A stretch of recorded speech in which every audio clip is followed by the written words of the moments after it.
좋습니다. 오늘도 돌아온 작법 시간. 저희는 지난 시간에 구조와 등장인물, 성격의 상관관계에 대해서 알아보았죠. 사람들이 많이 놓치는 사안인데 굉장히 중요한 이야기였어요. 오늘 볼 건 그보다 더 중요한 거예요. 이야기의 실체에 대해서 말할 거거든요. 주인공, 등장인물의 세계, 그리고 제 모든 작품 내용 중에서 중요하기로 탑3 안에 들어가는 간극에 대해서 볼 거예요. 이야기의 실체에 대해서 이야기하기 전에 이런 질문을 해야 할 것 같아요. 작가에게 있어, 소설가에게 있어 재료란 무엇일까요? 미술가에게 재료는 물감이겠죠. 피아니스트에게 재료란 피아노와 악보일 거예요. 이 이야기를 듣고 몇몇 작가는 이렇게 이야기할지도 모르겠어요. 작가에게 재료란 언어라고요. 어때요? 언어 같나요? 그럴듯한 대답이에요. 하지만 정답은 아니에요. 언어는 그저 매개에 불과해요. 언어란 이야기를 쓰는데 필요한 수많은 매개들 중 하나일 뿐이에요. 작가는 자신의 이야기만 존재한다면 글로, 그림으로, 영상으로 무궁무진하게 표현할 수 있죠. 그렇기 때문에 작가란 이야기의 구성 요소들을 재료로 삼는다고 말할 수 있을 것 같아요. 그 작가가 다루는 소재, 인물, 세계 등등. 하지만 저희는 지난 시간에 무엇을 배웠어요? 이야기란 기본적으로 인물 중심이라고 그랬죠. 그 등장인물 중 가장 중요한 게 누구예요? 바로 주인공이죠. 주인공. 여러분, 모든 작품에는 주인공이 있어요. 그러면 여기서 물을게요. 주인공은 어떠한 존재여야 돼요? 어떤 존재가 주인공이어야 해요? 주인공이 몇 명이든 남자든 여자든 특별한 캐릭터성을 가지고 있든 아니든 간에 모든 주인공들이 공통적으로 공유하고 있는 특성이 있어요. 그것이 무엇이냐? 바로 주인공은 의지력이 강한 인물이라는 거예요. 이걸 보고서 여러 가지 생각이 드실 거예요. 내가 봤던 주인공은 한없이 유약했었는데? 완전히 게으르고 의지박약이었는데? 대표적인 예가 누구예요? 이 친구잖아요. 에반게리온의 이카리 신지. 이 주인공 이카리 신지는 어때요? 엄청 유약하고 자신감도 없고 애정을 갈망하고 그러죠. 하지만 결국엔 어때요? 주변 사람들한테 인정받고 싶고 사랑받고 싶다는 욕구를 이루기 위해서 에바에 타죠. 이카리 신지는 최소한의 의지는 있어요. 적어도 자신의 욕망에 관해서는.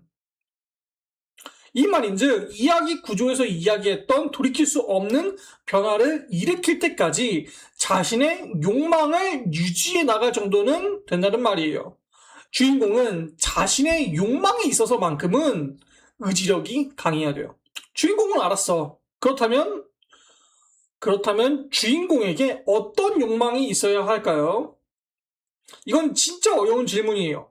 세상에 수만 가지씩 작품이 있고 주인공 모두 욕망이 다 달라요. 그리고 이 욕망은 작가가 하고자 하는 이야기와 맞물리는 경우가 대부분이에요.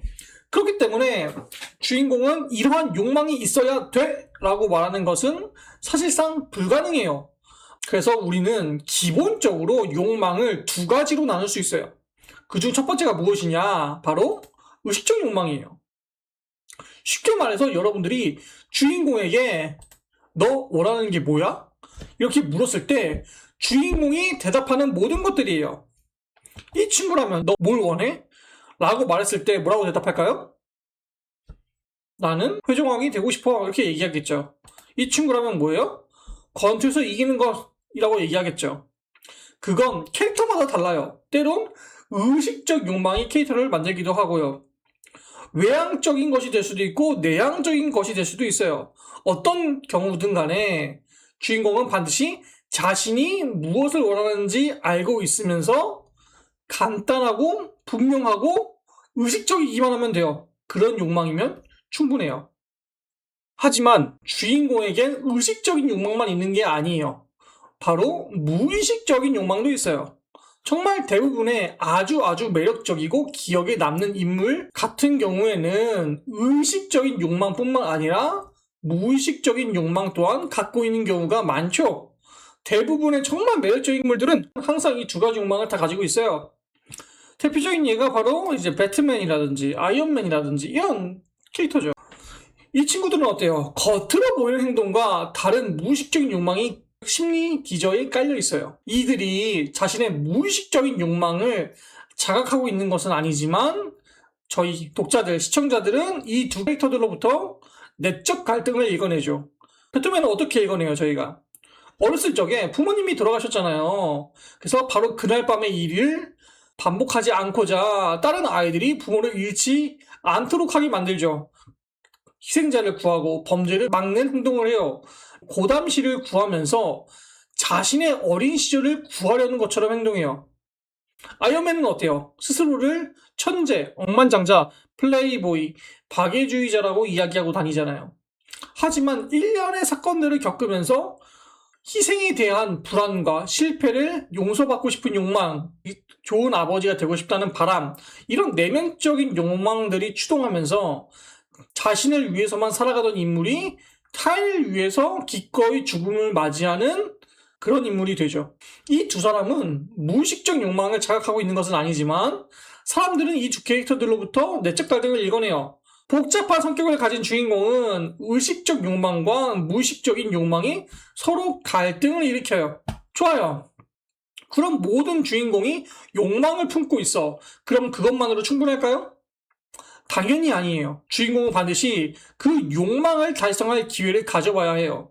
왜 기회가 주어져야 할까요? 관객들이, 독자들이 기회가 주어지지 않는 삶이 있다는 것을 인정하지 않거든요. 관객과 독자들뿐만 아니라 모든 사람이 그래요. 지구에 있는 모든 사람들이 기회가 주어지지 않는 삶이라는 걸 인정하지 않아요. 여러분들이 유명한 작가가 되고 싶어. 그런데 그런 작가가 될 기회가 단 한 번도 주어지지 않는 인생을 산다고 생각해봐요. 용납할 수 있겠어요?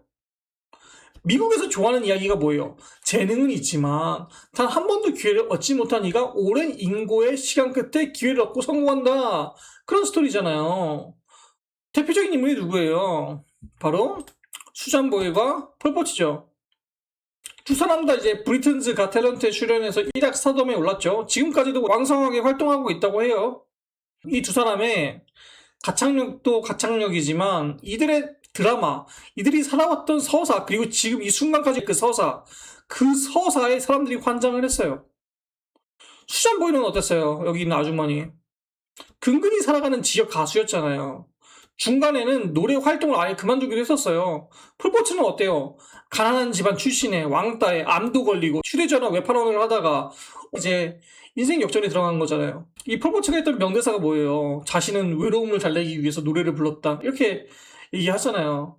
이렇게 힘들게 살아온 인간들이 자신의 꿈을 포기하지 않고 도전하는데 그것을 어떻게 사람들이 그냥 넘어갈 수 있겠어요? 인간은 다시 한번 얘기하지만 기회가 없다는 것을 절대 인정하지 않아요. 그렇다면 물어볼게요. 왜 인간은 기회가 주어지지 않는 삶을 인정하지 않을까요?